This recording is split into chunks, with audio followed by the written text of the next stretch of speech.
Okay, so here we go. We are, there's our car, there's the road. This is the big sumac that fell down over the winter. I've posted videos about it before. And so we're literally just off the road here, and I wanted to stop and show you kind of the genetic diversity and the medicinal diversity that's out here. Here's a bunch of cranesbill.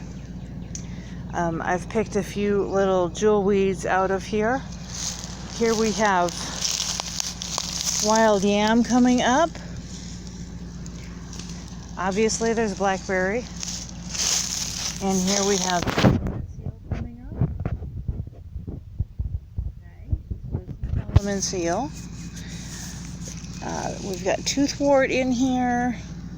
Obviously some wild multiflora roses, because they're everywhere. And back up a little bit here, I'm going to do that. And oh look, a wild Bud Light bottle. Awesome. Alright, over here, we're going to go over here. And we've got some wood violets.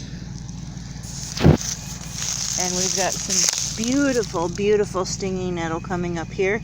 And then this is cleavers also coming up with that. You see the cleavers, the stinging nettle. Let's see, go over here, step, step, step. Fall Solomon seal, some more Solomon seal, more Solomon seal. We've got a whole bunch of Solomon seal growing right here. This is all fall Solomon seal. You can tell right here. See the zigzaggy on the stems?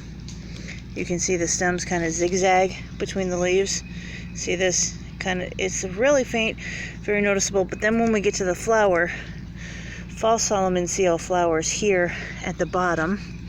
And then right behind us here, back up a couple feet, and we have true Solomon seal right here. You can see they look very, very, very, very, very similar.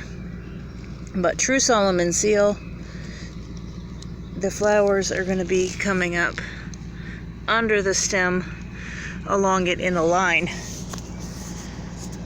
And then as I stepped in here, saw this multiflora rose grabbing me again because they love me. Here's another wild yam root. This one's already much further along than that last one we looked at.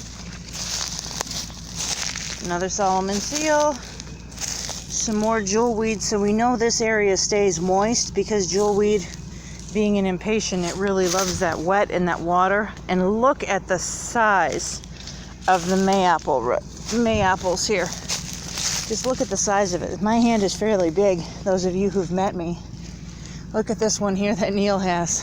Just the size of that thing. It's bigger than a dinner plate.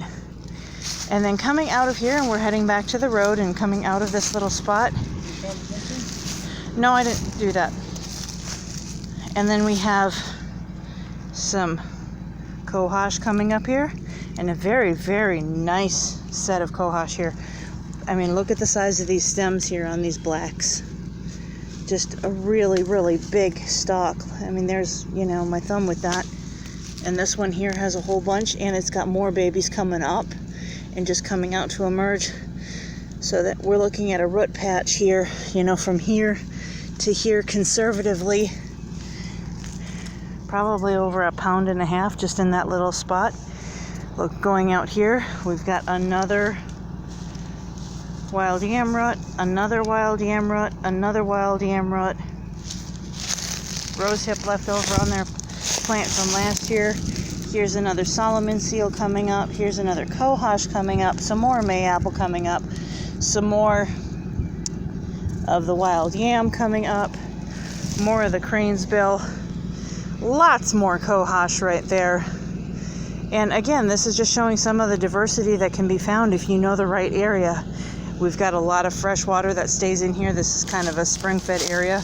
You'll also see colt's foot leaves here. And that's just a few of them. There is a couple of ginseng up in there, and I'm not going to point those out because it's out of season, but just just an amazing amount of genetic diversity that can be found just in kind of odd places. I mean, literally, we're just right on the road here.